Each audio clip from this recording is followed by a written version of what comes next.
చారిత్రాత్మక సంఘటన. ఎందుకంటే నాకు ప్రజలకి దగ్గరగా ఉండటం ఇష్టం.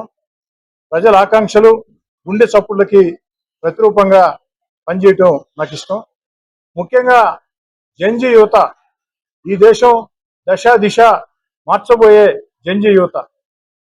గతంలో చరిత్రలో అనేక సార్లు దేశం దశ దిశ మార్చిన జంజీ యువత భారతదేశంలో ఇటీవల కాలంలో సామాజిక రాజకీయానికి చైతన్యానికి వేదికగా నిలుస్తుంది.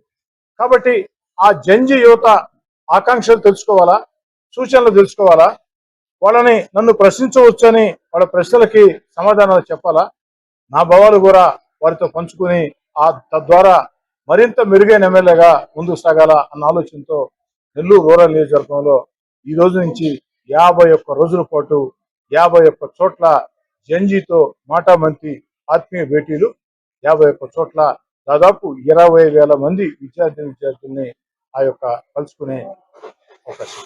ఈరోజు దాదాపుగా 1000 మంది విద్యార్థులు ఈ కార్యక్రమంలో మీరందరూ చూశారు, పాల్గొంటున్నారు.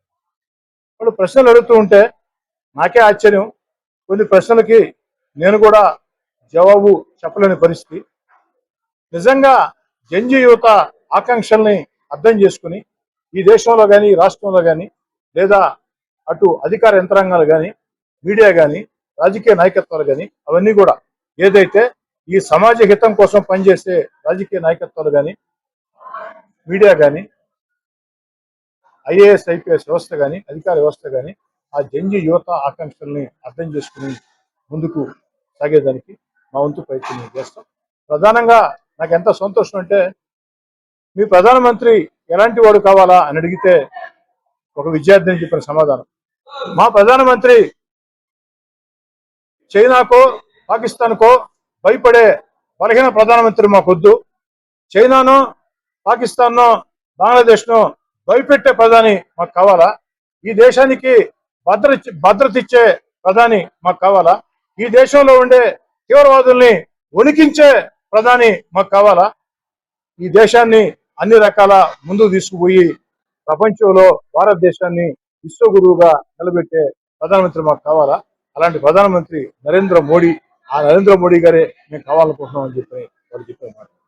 రెండోది ఏంటంటే, ఒక ముఖ్యమంత్రిగా ఎలా కోరుకుంటున్నారంటే, వాళ్ళు చెప్పినటువంటి సమాధానం, మా ముఖ్యమంత్రి భావి తరాల గురించి ఆలోచన చేయాలా, వ్యవస్థల్ని విధ్వంసం చేసే ముఖ్యమంత్రులు మాకొద్దు, మా ముఖ్యమంత్రికి ఒక మంచి విజన్ ఉండాలా, ఏదైతే ఆనాడు కంప్యూటర్లని చంద్రబాబు నాయుడు గారు అంటే చాలా మంది హేళన చేశారని మా తల్లిదండ్రులు మా పెద్దవాళ్ళు చెప్తూ ఉంటారు. కానీ అలాంటి హేళన చేసిన చంద్రబాబు నాయుడు గారు వెనక్కి తగ్గకుండా ఆ కంప్యూటర్ల మీద పెట్టిన దూరదృష్టి వల్లే ఈరోజు ప్రపంచంలో అన్ని చోట్ల కూడా తెలుగు వాళ్ళు కంప్యూటర్ రంగంలో ముందుకున్నారు. అది మా పెద్దలు మాకు చెప్పినటువంటి మాట. అలాంటి చంద్రబాబు నాయుడు గారు, పెట్టుబడులు ఆకర్షించే చంద్రబాబు నాయుడు గారు, యువనేత నారా లోకేష్ గారు, పవన్ కళ్యాణ్ గారు, ఇలాంటి నాయకత్వం మాకు కావాలని చెప్పారు.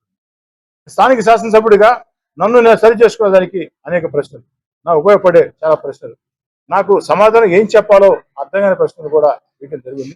ఏదేమైనా చాలా సంతోషంగా ఉంది. ఒక్కటి మాత్రం మాట ఇస్తూ ఉన్నా, జంజీ యువతకి పిలుపునిస్తూ ఉన్నా, మీరు ప్రశ్నించండి, నిలదీయండి, ఉద్యమించండి, అది సమాజానికి అవసరం. అయితే ఆ యొక్క ప్రశ్నించేటప్పుడు, నిలదీసేటప్పుడు, ఉద్యమించేటప్పుడు భారత రాజ్యాంగానికి అనుగుణంగా సభ్యత సంస్కారాలతో సంప్రదాయమైనటువంటి మంచి భాషతో ప్రజలను ఆకట్టుకునే రీతిలో మన ప్రత్యర్థులు సైతం వీరు చెప్పింది కరెక్టే కదా అనుకునే రీతిలో ప్రశ్నించాలని, నిలదీయాలని, ఉద్యమించాలని జంజీ యువత ఆకాంక్షల్ని నెల్లూరు రూరల్ నియోజకవర్గంలో ఓ శాసనసభ్యుడిగా పూర్తిగా ఆచరణ చేసి చూపిస్తానని, జంజీ యువత ఆకాంక్షల్ని రాష్ట్ర ముఖ్యమంత్రి చంద్రబాబు నాయుడు గారికి, యువనేత నారా లోకేష్ గారికి తెలియజేస్తానని.